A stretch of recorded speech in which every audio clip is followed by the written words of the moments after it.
ചാലക്കുടി മേലൂരിൽ സുഹൃത്തിന്റെ വീട്ടിൽ മധ്യവയസ്കനെ മരിച്ച നിലയിൽ കണ്ടെത്തി. കുന്നപ്പള്ളി മംഗലത്ത് വീട്ടിൽ സുധാകരനാണ് മരിച്ചത്. കൊലപാതകമാണെന്നാണ് പ്രാഥമിക നിഗമനം.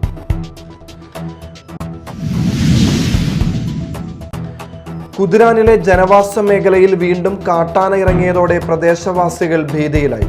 കഴിഞ്ഞ രാത്രി 1 മണിയോടെയാണ് കാട്ടാന ജനവാസ മേഖലയിലെത്തിയത്. കൊടുങ്ങല്ലൂർ ചന്തപ്പുര ബൈപ്പാസിൽ ബൈക്ക് അപകടത്തിൽ പരിക്കേറ്റ് ചികിത്സയിലായിരുന്ന യുവാവ് മരിച്ചു. മേത്തല കുന്നംകുളം വാലിപ്പറമ്പിൽ ശങ്കരനാരായണന്റെ മകൻ സനീഷാണ് മരിച്ചത്.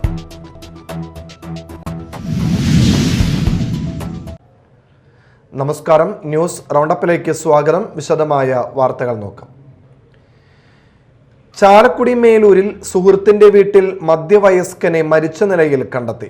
കുന്നപ്പള്ളി മംഗലത്ത് വീട്ടിൽ സുധാകരനെയാണ് ബുധനാഴ്ച ഉച്ചതിരിഞ്ഞ് 3 മണിയോടെ മരിച്ച നിലയിൽ കണ്ടത്. ഇയാളുടെ കഴുത്തിലും ദേഹത്തും മുറിവുകളുണ്ട്. കൊലപാതകമാണെന്നാണ് പ്രാഥമിക നിഗമനം. മേലൂർ പഞ്ചായത്തിലെ കുന്നപ്പള്ളി ആലക്കപ്പള്ളിയിൽ പാണേലി വീട്ടിൽ രാജപ്പന്റെ വീട്ടിൽ രാവിലെ മുതൽ രാജപ്പനൊപ്പം സുഹൃത്തുക്കളായ മരിച്ച സുധാകരനും കൈവീട്ടിൽ ശാബനനും മദ്യപിച്ചിരുന്നതായി പറയുന്നു. മദ്യപാനത്തിനിടെയുണ്ടായ തർക്കമായിരിക്കാം കൊലപാതകത്തിൽ കലാശിച്ചതെന്നാണ് കരുതുന്നത്. ഉച്ചയ്ക്ക് 3 രാജപ്പന്റെ മകനാണ് സുധാകരൻ മരിച്ചു കിടക്കുന്ന വിവരം അറിയുന്നത്. തുടർന്ന് പോലീസിൽ വിവരം അറിയിക്കുകയായിരുന്നു. കൊരട്ടി പോലീസ് അന്വേഷണം ആരംഭിച്ചു. കുതിരാനിലെ ജനവാസ മേഖലയിൽ വീണ്ടും കാട്ടാന ഇറങ്ങിയതോടെ പ്രദേശവാസികൾ ഭീതിയിലായി.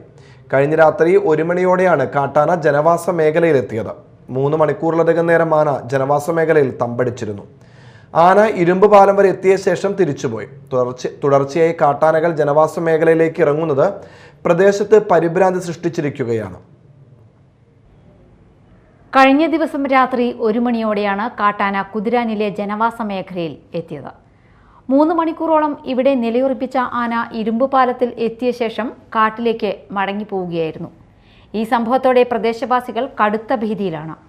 വനമേഖലയോട് ചേർന്നുള്ള ജനവാസ കേന്ദ്രങ്ങളിൽ കാട്ടാനകളുടെ സാന്നിധ്യം വർദ്ധിക്കുന്നത് സമീപകാലത്ത് വലിയ പ്രശ്നമായി മാറിയിട്ടുണ്ട്. കൃഷി നശിപ്പിക്കുന്നതും ആളുകളെ ആക്രമിക്കുന്നതുമായ സംഭവങ്ങൾ പതിവായതോടെ ജനങ്ങൾ ആശങ്കയിലാണ്. വനംവകുപ്പിന്റെ ഭാഗത്തു നിന്ന് കൂടുതൽ ഫലപ്രദമായ നടപടികൾ ഉണ്ടാകണമെന്ന് പ്രദേശവാസികൾ ആവശ്യപ്പെടുന്നു. Media time, Thrissur. ദേശീയപാതയിൽ കൊടുങ്ങല്ലൂർ ചന്തപ്പുര ബൈപ്പാസിൽ ബൈക്കുകൾ കൂട്ടിയിടിച്ച് യുവാവ് മരിച്ചു. കൊടുങ്ങല്ലൂർ മേത്തല കുന്നംകുളം ഗുരുദേവ ട്രസ്റ്റിന് സമീപം വാലിപ്പറമ്പിൽ ശങ്കരനാരായണന്റെ മകൻ സനീഷാണ് മരിച്ചത്. കഴിഞ്ഞ ദിവസം രാവിലെ ബൈപ്പാസിലെ CI ജംഗ്ഷനിൽ വെച്ചായിരുന്നു അപകടം. ഗുരുതരമായി പരിക്കേറ്റ സനീഷിനെ തൃശൂർ മെഡിക്കൽ കോളേജ് ആശുപത്രിയിൽ എത്തിച്ചുവെങ്കിലും വൈകുന്നേരത്തോടെ മരിക്കുകയായിരുന്നു. ബൈക്ക് യാത്രികരായ ഉണ്ണികൃഷ്ണൻ, ആകാശ്, ശരണ്യ എന്നിവർക്കും പരിക്കേറ്റിട്ടുണ്ട്.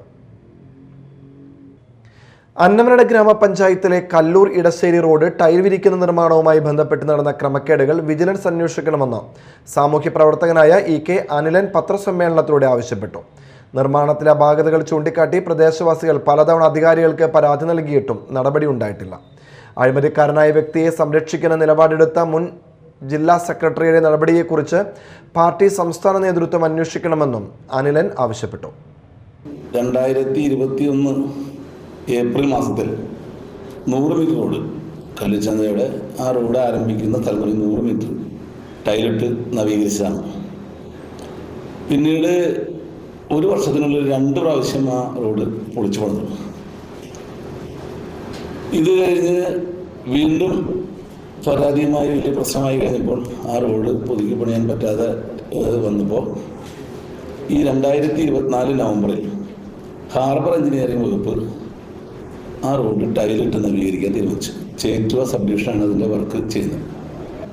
ആ പ്രദേശവാസികൾ കളക്ടർക്ക്, പഞ്ചായത്ത് പ്രസിഡന്റിന്, തദ്ദേശ സ്വയംഭരണ വകുപ്പ് മന്ത്രിക്ക്, ഹാർബർ എഞ്ചിനീയറിംഗ് വകുപ്പ് മന്ത്രിക്ക്, അങ്ങനെ നിരവധി സ്ഥലത്ത് പരാതി കൊടുത്തിട്ടും ഒരു സ്ഥലത്തുനിന്നും അനുകൂലമായ ഒരു നടപടി ഉണ്ടായില്ല. അങ്ങനെ അവസാനം 80ലധികം ആൾക്കാർ ഒപ്പിട്ട് തൃശൂർ വിജിലൻസ് DYSPക്ക് പരാതി കൊടുത്തു. ഇനി മറ്റു വാർത്തകൾ നോക്കാം ഒറ്റനോട്ടത്തിൽ.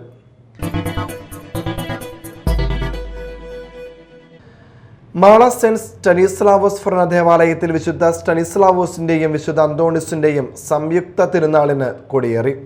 ഫാദർ സെബാസ്റ്റ്യൻ ഞാളിയത്ത് കൊടിയേറ്റം നിർവഹിച്ചു.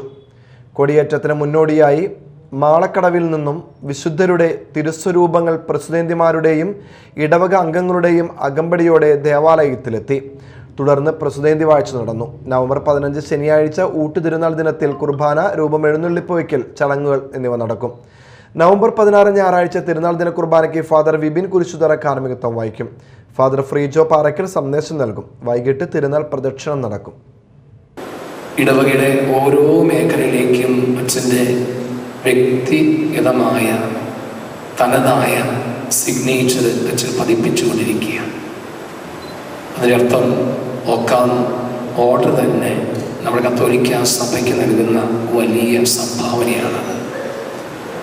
അപ്പോൾ അവരെയൊക്കെ ഇത്തരത്തിൽ രൂപപ്പെടുത്തിയെടുത്ത് അഭിമാനത്തോടെ ശുശ്രൂഷ ചെയ്യുവാൻ വേണ്ടി സജ്ജമാക്കിയത് നമ്മുടെ പ്രൊഫഷണലച്ചനായിരിക്കുന്ന Sebastian ഞാലിത്തച്ഛനാണ്.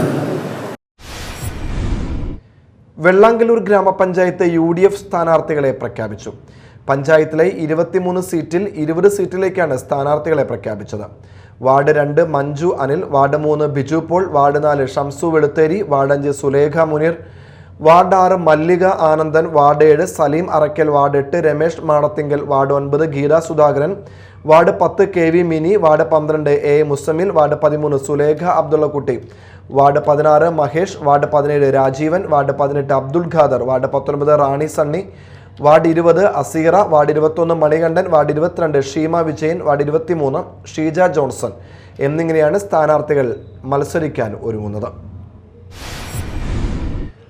PN വിനയചന്ദ്രനെ CPIM Pullut local committee സെക്രട്ടറിയായി തിരഞ്ഞെടുത്തു. നിലവിലെ സെക്രട്ടറി PN രാമദാസ് നഗരസഭാ തെരഞ്ഞെടുപ്പിൽ സ്ഥാനാർത്ഥിയായതിനെ തുടർന്നാണ് പുതിയ തിരഞ്ഞെടുപ്പ്. കൊടുങ്ങല്ലൂർ നഗരസഭയിൽ KKTM വാർഡിലെ കൗൺസിലറാണ്. കേരള പ്രവാസി സംഘം ഏരിയ സെക്രട്ടറി, കേരള കർഷക സംഘം വില്ലേജ് സെക്രട്ടറി, കൊടുങ്ങല്ലൂർ ടൗൺ പ്രവാസി ക്ഷേമ സഹകരണ സംഘം പ്രസിഡന്റ് എന്നീ നിലകളിൽ പ്രവർത്തിക്കുകയാണ്. ലോക്കൽ കമ്മിറ്റി യോഗത്തിൽ area secretary Mustaq Ali, PN Ramadas, KM Mohanan, NS Jayan എന്നിവർ സംസാരിച്ചു. കൊടുങ്ങല്ലൂർ നഗരസഭാ തെരഞ്ഞെടുപ്പിൽ സ്ഥാനാർത്ഥികളുടെ ആദ്യഘട്ട പട്ടിക പുറത്തിറക്കി. BJP 26 സീറ്റുകളിലേക്കുള്ള സ്ഥാനാർത്ഥികളുടെ പട്ടികയാണ് ആദ്യഘട്ടത്തിൽ BJP ജില്ലാ പ്രസിഡന്റ് AR ശ്രീകുമാർ പ്രഖ്യാപിച്ചത്.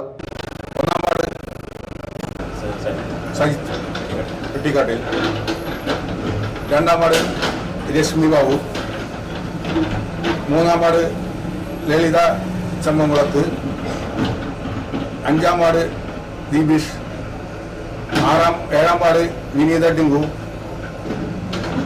11ാം വാർഡ് സ്മിത രാജശേഖരൻ, 12ാം വാർഡ് രഞ്ജിത്ത് KV, 13ാം വാർഡ് ON ജയദേവൻ, 14ാം വാർഡ് രേഷ്മ പ്രമോദ്, 15ാം വാർഡ് രജിത രാജീവ്, 17ാം വാർഡ് രേഖ സൽപ്രകാശ്, 18ാം വാർഡ് മിനി രാധാകൃഷ്ണൻ, 19ാം വാർഡ് ശിവജി നെടുമുടി, 20ാം വാർഡ് അജിത് ബാബു, 22ാം വാർഡ് ശ്രീദേവി, 22ാം വാർഡ് ശ്രീകല, 31ാം വാർഡ് സുബിത ഹരി, 32ാം വാർഡ് അരുൺ നെല്ലിപ്പറമ്പത്ത്, 36ാം വാർഡ് രാധിക അജിത് കുമാർ, 37ാം വാർഡ് സ്മിത ആനന്ദൻ, 37ാം വാർഡ് പ്രജീഷ് ചളിയിൽ, 42ാം വാർഡ് ദീപ രാജേന്ദ്രൻ, 43ാം വാർഡ് ഗീത റാണി, 44ാം വാർഡ് പ്രദീപ് CD, 45ാം വാർഡ് ധന്യ ഷൈൻ, 46ാം വാർഡ് സന്തോഷ് PR. ആദ്യഘട്ട സ്ഥാനാർത്ഥി പട്ടികയാണ് നമ്മുടെ പ്രഖ്യാപിച്ചിട്ടുള്ളത്. ബാക്കിയുള്ള വാർഡുകളിലെ പട്ടിക ഉടൻ പുറത്തിറക്കുമെന്ന് അദ്ദേഹം പറഞ്ഞു. കാലാവധി കഴിഞ്ഞ നഗരസഭാ കൗൺസിലിലെ പൊതുമരാമത്ത് standing committee chairman ON Jayadevan, BJP മണ്ഡലം സെക്രട്ടറി പ്രജീഷ് ചള്ളിയിൽ, മഹിളാ മോർച്ച നേതാവും കൗൺസിലറുമായ രശ്മി ബാബു ഉൾപ്പെടെയുള്ളവർ ആദ്യ പട്ടികയിലുണ്ട്. ഇതിൽ 8 പേർ നിലവിലുള്ള കൗൺസിലർമാരാണ്. പ്രതിപക്ഷ നേതാവ് TS സജീവൻ ഉൾപ്പെടെയുള്ളവർ അടുത്ത ലിസ്റ്റിലുണ്ടാകുമെന്നാണ് സൂചന. BJP സൗത്ത് ജില്ലാ president AR Sreekumar, advocate MA Vinod, general secretary KP Unnikrishnan, മണ്ഡലം പ്രസിഡന്റ് ER ജിതേഷ് തുടങ്ങിയവർ സ്ഥാനാർത്ഥി പ്രഖ്യാപന ചടങ്ങിൽ പങ്കെടുത്തു.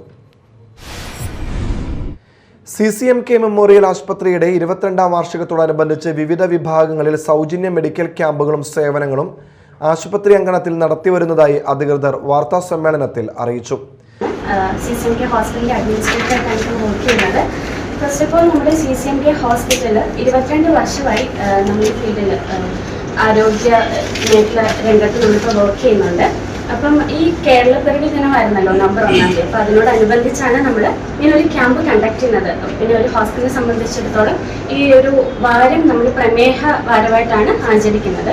അപ്പം അതുമായിട്ട് റിലേറ്റ് ചെയ്തിട്ടാണ് നമ്മളിപ്പോൾ ഒരു ക്യാമ്പ് കണ്ടക്ട് ചെയ്യുന്നത്. ഓൺഗോയിങ് ആണ് ഇപ്പം നമുക്ക് ക്യാമ്പുകൾ. അപ്പം ഞാൻ അതിൻ്റെ ഡീറ്റെയിൽസിലേക്ക് കിടക്കാം. ശരിക്കും നമ്മുടെ ഇപ്പം ഓൺഗോയിങ് ആയിട്ടുള്ള ക്യാമ്പ് വരുന്നത് ജനറൽ മെഡിസിൻ ആണ്. 14 ദിവസം നമുക്ക് ജനറൽ മെഡിസിൻ്റെ ക്യാമ്പ് വരുന്നുണ്ട്. അത് ഡോക്ടർ ജോയ് ജേക്കബ് PK ആണ് വരുന്നത്. TB ആൻഡ് ചെസ്റ്റ് കൺസൾട്ടൻ്റ് ആണ്. അതുപോലെ തന്നെ ടൈം വരുന്നത് 10 മുതൽ 1 മണി വരെയാണ്, മോർണിംഗ് ടൈമിലാണ്. നവംബർ 14 വെള്ളിയാഴ്ച ഡയബറ്റിക്സ് ജനറൽ മെഡിസിൻ ക്യാമ്പ് രാവിലെ 7 മുതൽ 9 വരെയും 9 മുതൽ ഉച്ചയ്ക്ക് 1 മണി വരെ ഓർത്തോ BMD ക്യാമ്പ് നടത്തും. ക്യാമ്പിൽ അസ്ഥി സാന്ദ്രത പരിശോധന സൗജന്യമായി നടത്തും. വാർത്താ സമ്മേളനത്തിൽ Raseena Anwar Shah, Jaseema Fareed, Jayanthi Praveen Kumar, Angel Louis Paul എന്നിവർ പങ്കെടുത്തു. ലോക പ്രമേഹ ദിനമായ 14 വെള്ളിയാഴ്ച ചാലക്കുടി ലയൺസ് ക്ലബ്ബും സെന്റ് ജെയിംസ് അക്കാദമിയുടെ ഫാർമസി കോളേജും നഴ്സിംഗ് കോളേജും സംയുക്തമായി വാക്കത്തോൺ 2025 സംഘടിപ്പിക്കുന്നു. രാവിലെ 7:30 ആരംഭിക്കുന്ന പരിപാടി Saneesh Kumar Joseph MLA flag off ചെയ്യും. ചാലക്കുടി ടൗൺ ഹാളിന് മുന്നിൽ നടക്കുന്ന സമാപന സമ്മേളനത്തിൽ പ്രസിഡന്റ് ഡോക്ടർ ജോർജ് കോലഞ്ചേരി അധ്യക്ഷത വഹിക്കും. വാർത്താ സമ്മേളനത്തിൽ doctor George Kolenchery, Saju Antony Pathadan, sister Jyothi Grace, VC Peter, doctor B Prashanth എന്നിവർ പങ്കെടുത്തു.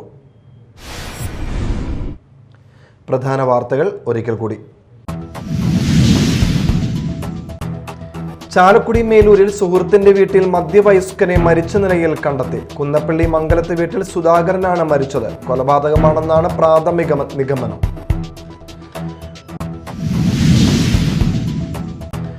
കുതിരാനിലെ ജനവാസ മേഖലയിൽ വീണ്ടും കാട്ടാന ഇറങ്ങിയതോടെ പ്രദേശവാസികൾ ഭീതിയിലായി. കഴിഞ്ഞ രാത്രി 1 മണിയോടെയാണ് കാട്ടാന ജനവാസ മേഖലയിലെത്തിയത്. കൊടുങ്ങല്ലൂർ ചന്തപ്പുര ബൈപ്പാസിൽ ബൈക്ക് അപകടത്തിൽ പരിക്കേറ്റ് ചികിത്സയിലായിരുന്ന യുവാവ് മരിച്ചു. മേത്തല കുന്നംകുളം വാലിപ്പറമ്പിൽ ശങ്കരനാരായണന്റെ മകൻ സനീഷാണ് മരിച്ചത്.